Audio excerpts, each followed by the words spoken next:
Already.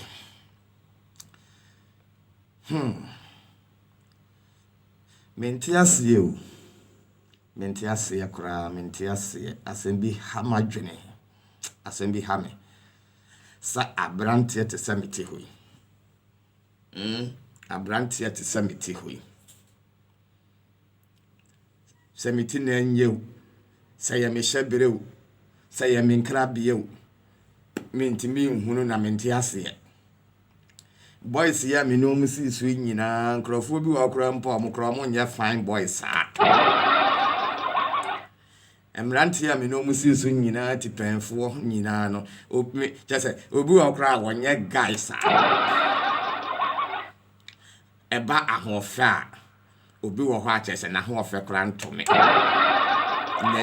na nimu kura wo hwa hanhwe because me see wasa ni me nso o made kan ka kire mo tiefo me se me te wasa ni me nya kwara ketewa me nso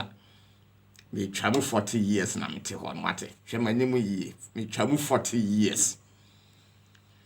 na mate penfo mo ame no mu si so abrabo mu young guys anasa me mate penfo nyina no o mutiti me ye yakoma pa na ye nyina yakoma pe no wa mo de girls o mbenya o mu nyina ye ma asabe o mu nsam hobi ana o mu achi hobi ana o mu fie sika wo ho me say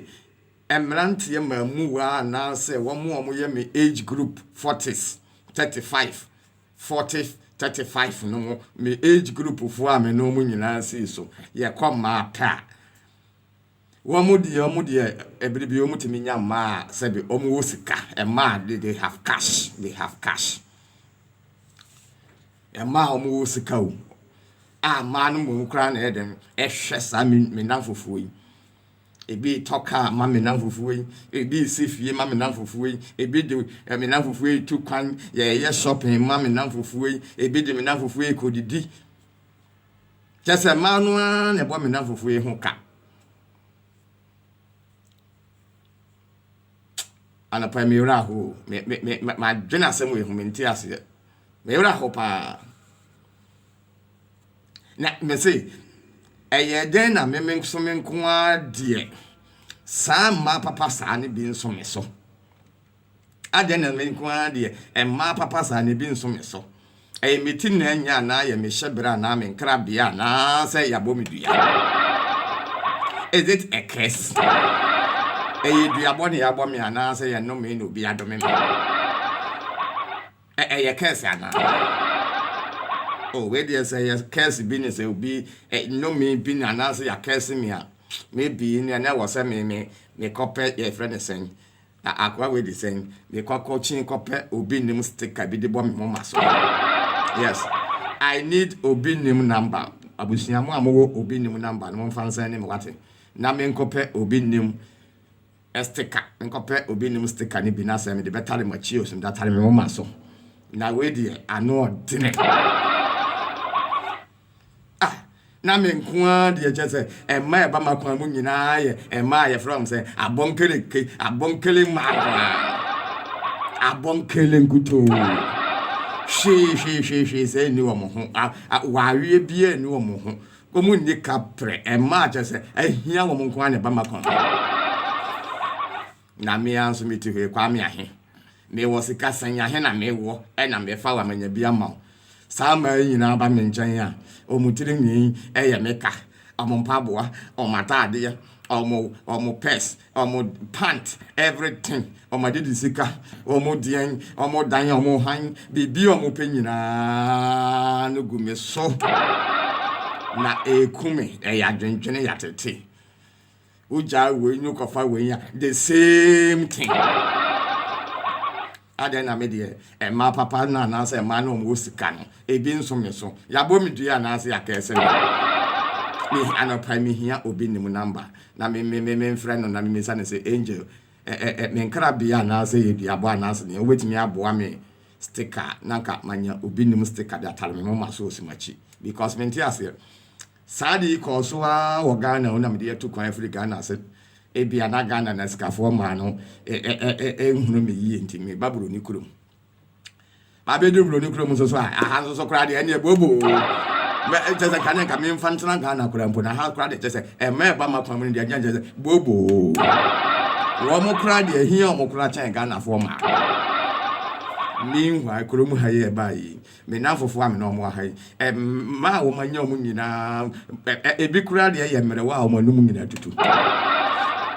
so emere wa no ene hwe me na fofo yi me na fofo yi guess omo nya ne omo yire ne mo ma ware omo kurom ha nyina ya no eye ma omo na hwe me na fofo yi omo nyi sika me na fofo mu didi sa akwa ye de omo pie ne ye omo shopping ne ye sen enso me nkoaa de meti boni am de nam da bia ne mekofa bia ye ne awoni kapra ono no je wo to dama atusire na me ameni sika no mekofa gen so a me nsan nya oba wo sika eno so kasen me hu ye enka de oya rich guy anase be ma wo sika no ono no kra ne kofa oba bia o ni sika nya ne afedi say no askafo ni momu rich guys ni momu no omo sa etie yie sa akohia ma omo ye de omo sa ye rich de enkwase asem na ye momu na ye ho akire ye na ye no ye ni hwe no ye ni ye ho hwe na ye ni sika no ye nso so ma ekohia mo ne ye ma nso a omo nso ni kapre ma hia wo mo omo pante kro omo de panye na ateteto we nyina ye papa oh my bre we get bi as say mama wasaba makon abusu aga ne de in fact ne ho ofe pa ne ho ofe ohu na wa nkasa ni paje yes ne sato ba ko bi so ne ho ofe bruta ne ho ofe ge no ene o hwe na ho ofe yes ne ho ofe pa obroni ba say obroni baba wo sage ya eba animu ahu front to front and the children swa chale enye easy ne ho ofeta we so de enye abrafo ma no asabio omoto flat ni bi we de ne to nya flat we de at seganya ni ba no animu a children swa achire yes obosi pa ne ho ofe manka na bebo o hwe na nimu dua odampa mu a ala na nimu ofe papa na wo ye white this is no yes na odampa mu na hwe na nimu as ye akwanyame a bless me ne ho ofe papa me say wonye wo na moto flat ni bio we die ne to nye flat we die otese Ghana ni na Africa ni ba eto anantu animu achire chese ne ho ankasa efe yes ne ho fe papa she's so beautiful. I just met this lady recently. This white lady, very beautiful girl.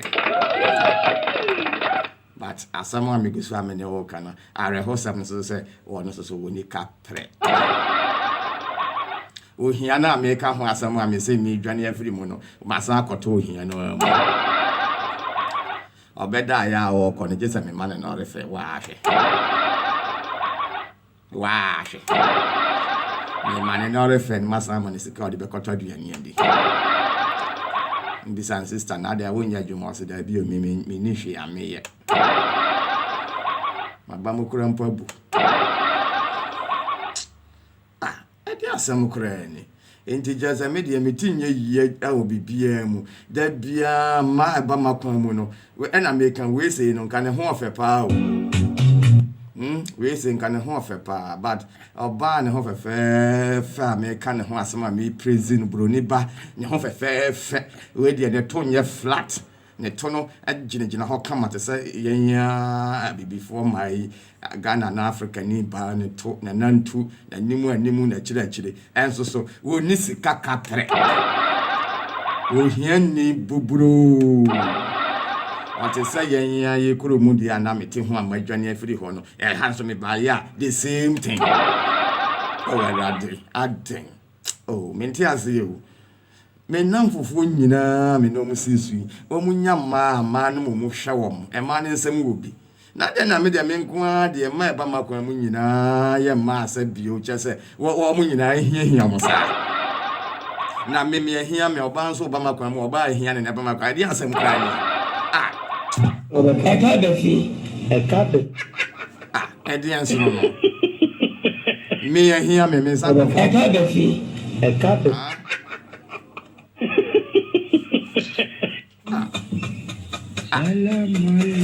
at me no hia me o me ni sika me ye obrefo na me nam hozla ya so ba bia me ko hia na so ba bia ba makwa mu bia aso no wona so ahia na kura mpo chen me na e ba ne senti na me nam fofo nyina anya gas no ma na hwe wom na me nko ado ba bia ba makwa mu bia na je me mum na me san me hwe no me nti ase e no so ye den no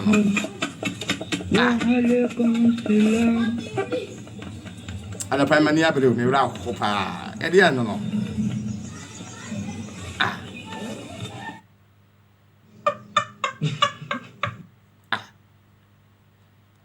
abusia me do besi ha mo ma bai me wura ko pa me nti ase o me te Ghana nyina me si so me nya sika ni baada ebri bia ma beba makwa mu nyina ye ma asa bio wa mo no chase ahiom popra me na fofo so nya gas ya mo de mo e ma ne wo ensem wo sika e ma ne kra ne hwom me na fofo no kra so mo nya guys me na fofo ya de mo ye nkwa mani tua ne akwa we ogina fa wa ase ye ase obi a ye twa no so enso show ba odi na chi no ga ne sponsor na me fine guy me ho fe me ho den me momu no me ntimi nya girl be hwe me momu no ma san bo ma ho ka de nkwase ase o sa no me we di ese kese o sa me ko breki no de nkwase ase no o sa me ko breki sa kese because me ntimi nti ase eno so free Salam alaikum wa alaikum salam. Asama to me pana mti wasa no ate. Na me nko amiti nye yie. Me na mfofo nkrofo nyina obi anya guess. Na ka odi nka menya oba kra na ho nye fe. Odi okay ma me fanto Ghana for ma na nim. Ya de na ye ne de me sempan fo se kuntum ehwan ya wa hu ni nchia na eko. Kuntum hwan ya ni nchia na eko. Enti matubata. But nyaye ne de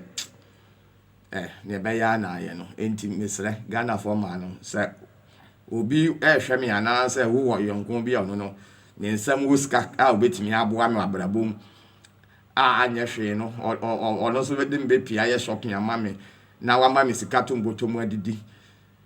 na se na o de wontimi nsifie emfa me ntina mu ana wontimi nsifie emfa nchame a o de won toka bi mfa ma me na me nam na ono so o de nka anya hwe kura mpo nka me pe oba ono abefa ne hoka oba ono abefa ne hoka na nka me so ma ye de me so afa me hoka enti ba me nchan ni ye di ye ho wi a obi antwe obi ka enye se bra me ko na we o ye me de na de me o penore fe o pe de o le koto duani adi we obro ni ba kama me nya ni mabamu abu because ade chin ye me skills and so beda ye ma de chin wo ko ade nore fe ni do de koto duani adi wa we di piaka katani be se o se di piaka enti ni ade na ye ne de kuntu hwan ni nchi na eko ma me nsa nko Ghana na me kohwe enti Ghana ni ba bi a wo hwe me sraw se me ho ye wakono na se o fele ni a na se o chuma me a ma me nte nka why ma me nte nka o comment section na se me so metwe ama but o ba makwa mu a me sraw de mete ho ne de me mpe bie wo so wonimu se wonni sika na me ho na obepe na orefe sika de ko ye wuti eko bisa me mobile phone ene na odi beto de ene de amasa ema na ma mentra na mete ho no a na emomu no wo betimi afa wo ho ka a wo hu problem meto me so e dia ene I welcome you. Assembly nyina no I welcome you. Enti we obi a me say we ya Ghana ni ba they say me hia ware but me slow me pe ohia ni aware wo de fa wa wo ho ka ni a wo bedini ni a behye ene wo enfa wo ho ka meto me so. That is simple. Ntwesa wo ya dwuma na wo sika de beto wo aduane adi ni a wo de behwe wo ho nyenye na me hia sika koto nwin me hia sika koto mowre me hia sika koto asonde chain esen mowre enan atade mpaboa de medi me ba school fees ho ahwan me say why you ready for that there me nso no I welcome you.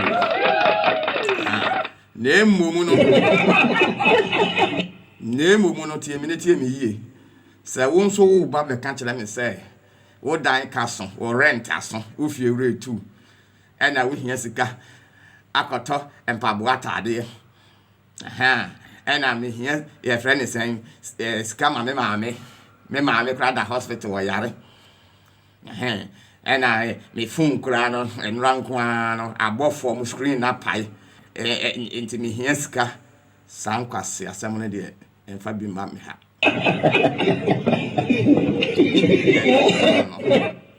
Yes, sankwase asem no eno de e bi enfa ma feature ha bio me adem te ho kra me ntimi bye bye.